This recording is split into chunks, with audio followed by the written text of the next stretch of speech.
அம்மா மாதிரி கொல்லிக்கு போய் பூ பூ பாயெல்லாம் பிடிச்சி பூ பாயம் கம்பெல்லாம் பிரிச்சுன்னு வந்து விநாயகர் சதுர்த்தி கொண்டாடுங்கன்னு கமெண்ட் பண்ணுங்க. நீ விநாயகர் சதுர்த்திக்கு சின்ன பிள்ளையா இருக்கும்போது என்னம்மா பண்ணுவ? நான் வந்து 4வது 5வது படிக்கும்போது நான் என் ஃப்ரெண்டுங்கெல்லாம் சேர்ந்து கொல்லிக்கு போயிட்டு சூரப்பழம், கெலாக்காய், சூரக்காய். கெலாப்பழம்னா வந்துட்டு புளிப்பாக இருக்கும், பச்சை கலரில் தூண்டில் ஒண்டியாக லைட்டாக வந்து ஆரஞ்சு கலர் மாதிரி வரும்.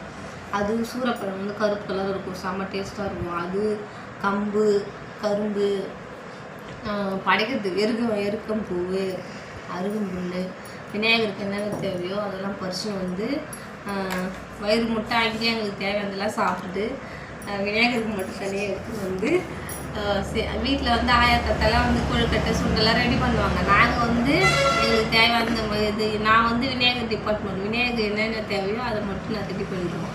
வந்து அப்புறம் விநாயகருக்கு கண் தேடின்னு வருவோம். கண் அந்த கருப்பு கலர் சிகப்பு கலர் வரும்போது விநாயகர் கண் அதெல்லாம் எடுத்துகிட்டு வந்து அங்கே ஒரு அது வந்து கொடியாக இருக்கும், அந்த கொடியில் இருக்கும் அந்த கண் எடுத்துன்னு வந்துட்டு அதுக்கப்புறமேட்டுக்கு கண்ணெல்லாம் எடுத்துன்னு வந்து விநாயகருக்கு வந்து சிகப்பு மஞ்சள் சந்தனம்லாம் வச்சு எருக்கம்பூ மாலை, அருகம்புல் மாலை, பூ மாலைலாம் கட்டி போட்டு அதுக்கப்புறம் விநாயகர் சுவாமியை நாங்கள் கும்பிடுவோம். அதான் சொல்லு வந்து சீக்கிரம் எழுந்துச்சு போகணும், இல்லைன்னா ஊரில் இருக்கவங்க எல்லாரும் வந்து கெலாப்பழம், கம்பு, சூரக்காயெல்லாம் பறிச்சுன்னு போயிடுவாங்க, நம்மளுக்கு கிடைக்காது.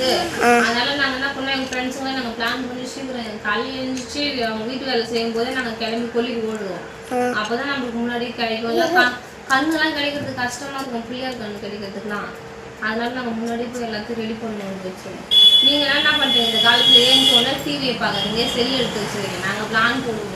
விநாயகர் சதுர்த்தி வருதுனாலே ஒரு வாரத்துக்கு முன்னாடியே நாங்கள் பிளான் போட்டு பிள்ளையார் வாங்குறதுக்கு கெஞ்சி கிடக்கணும். 5 ரூபா 10 ரூபா தான் ஒரு பிள்ளையார். அந்த பிள்ளையார் வாங்குறதுக்கு கெஞ்சி கிடக்கணும். ஆயாக்கிட்ட தாத்தா கிட்ட காசு கொடுயா, காசு கொடுமா, காசு கொடுப்பான்னு கெஞ்சி ஒரு வாரமாக நாங்கள் 1 ரூபா 50 பைசாப்பெலாம் காசு அந்த 1 ரூபா 50 பைசா கொடுப்பாங்க.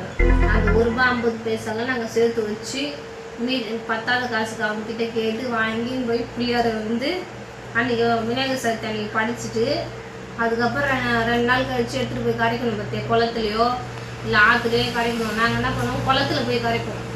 குளம் எங்கே இருக்கு?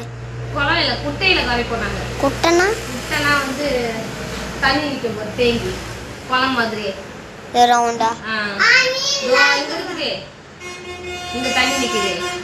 அந்த மாதிரி வந்து குட்டியில் வந்து நாங்கள் எடுத்துகிட்டு போய் அந்த தெருவில் இருக்கிறவங்க எத்தனை பேர் தெருவில் இருக்கிறாங்களோ அந்த அம்மா நான் வந்து ஃபோனை இப்படி கீழே காட்டேன் தெரியாம எத்தனை பேர் நாங்கள் வீட்டில் இருக்கிறோமோ அந்த தெருவில் எத்தனை வீடு இருக்குதோ அத்தனை வீட்லேயும் போயிட்டு அவங்க வீட்லேயும் போய் பிள்ளையார் அவங்க வீட்லேயும் என்ன மாதிரி சின்ன பிள்ளைங்களாம் இருப்பாங்கல்ல அந்த மாதிரி இருக்கிறவங்க வீட்டில் எல்லார் வீட்லேயும் போய் பிள்ளையார் எடுத்துன்னு வந்து 3வது நாள் என்ன பண்ணுவோம், அங்கே விநாயகர் கோயில் இருக்குது ஆயிரத்துக்கு எதிரில் அந்த தெருவில்.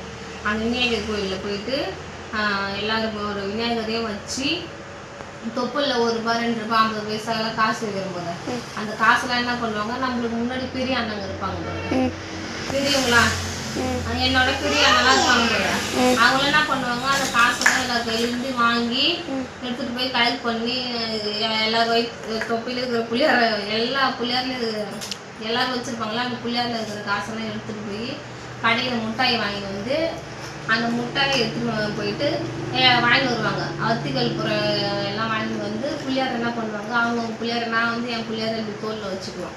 ஒரு சிலவங்க வந்து தட்டில் எடுத்துகிட்டு போவாங்க. எடுத்துகிட்டு போய் பாட்டு பாடிக்கினே சாமி பாட்டு பாடிக்கினே அங்கே குளம் இருக்கும் போது அந்த குளத்தில் எடுத்துகிட்டு போய் பிள்ளையாரை போட்டு கரைச்சிட்டு அங்கேயே குளிச்சுட்டு அந்த அண்ணங்க அத்திகள் பொருளாக எடுத்துகிட்டு அந்த சாக்லேட்லாம் வாங்கிட்டு போகிறோம் போது அந்த சாக்லேட்லாம் எடுத்துகிட்டு வந்து ஆளுக்கு ஒன்று கொடுப்பாங்க. ஸ்கூலுக்கு போகிறதுக்கு முன்னாடி வந்து அந்த சாக்லேட்லாம் சாப்பிட்டு அதுக்கப்புறம் அவசரமாக பள்ளிக்கூடம் கிளம்பி விடுவோம் நாங்கள் சின்ன பிள்ளைங்க.